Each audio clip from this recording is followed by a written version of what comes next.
Kwa taarifa hii naomba tusikilizane kwa makini kabisa, usipitwe na pointi hata moja. Na hili ni kuhusiana na sakata la Simba kugomea mchezo wa ligi kuu uliopangwa kufanyika tarehe 8 ya mwezi wa 3 mwaka wa 2025. Yanga waliketi kikao mapema kabisa tarehe 9 ya mwezi wa 3 mwaka wa 2025. Uongozi wa Yanga ulikutana na kufanya kikao cha dharura.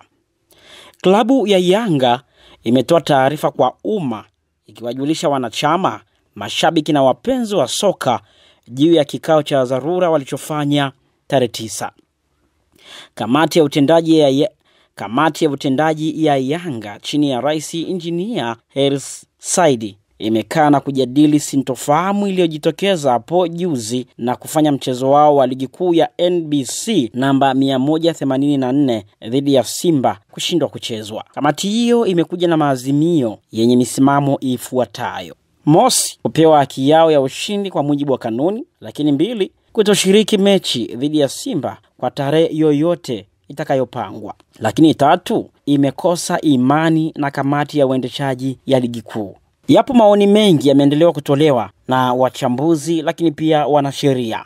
Kwa upande wa Jemedari Saidi, huyu ni mchambuzi, yeye anasema imefuatilia maoni ya watu wengi wenye ushawishi, nguvu, busara na maarifa juu ya kugairishwa kwa mechi ya dabi ya Kariakoo. Wengi wamejaribu kuwalaumu bodi ya ligi kwa kugairisha mechi bila kujali mazingira yaliyopelekea mechi kugairishwa.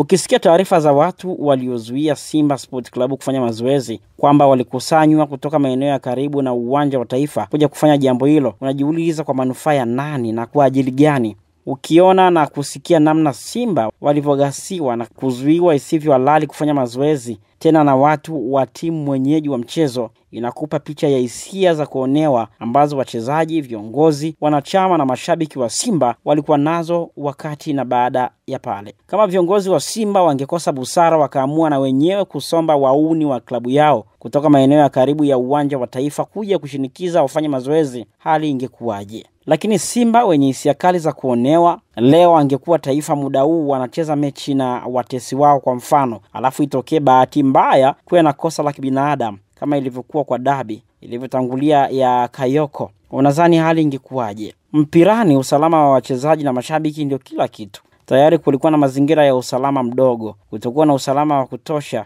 insecurity. Kugairisha mechi ni busara na akili kubwa sana na sio vinginevyo.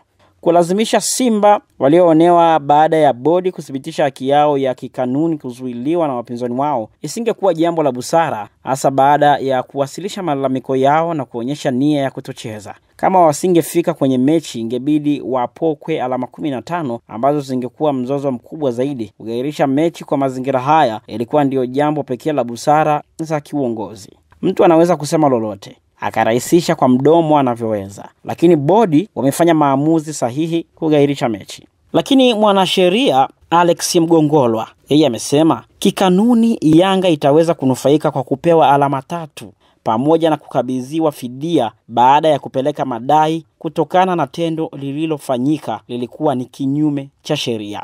Lakini Farian Jeyara, mchambuzi huyu, yeye anasema ukitulia vyema kabisa ukisoma kwa utuo ile taarifa ya Yanga kwenye msimamo pale, hasa msimamo namba 3, wanasema kutokana na mfululizo wa uvunjifu na kushindwa kusimamia kanuni za ligi kuu, klabu ya Yanga imekosa imani na kamati ya uendeshaji ya ligi kuu chini ya mwenyekiti wake Steven Mguto na katibu wa kamati hiyo Almasi Kasongo. Kiufundi sana hapo hawana imani hata na uchunguzi ambao utaenda kufanyika na majibu ya uchunguzi huo. Kwa kifupi sana, wamesukuma kete 3 za moto kuelekea TFF, hivyo majibu yoyote kutoka kwa kamati hayatatambulika na Yanga.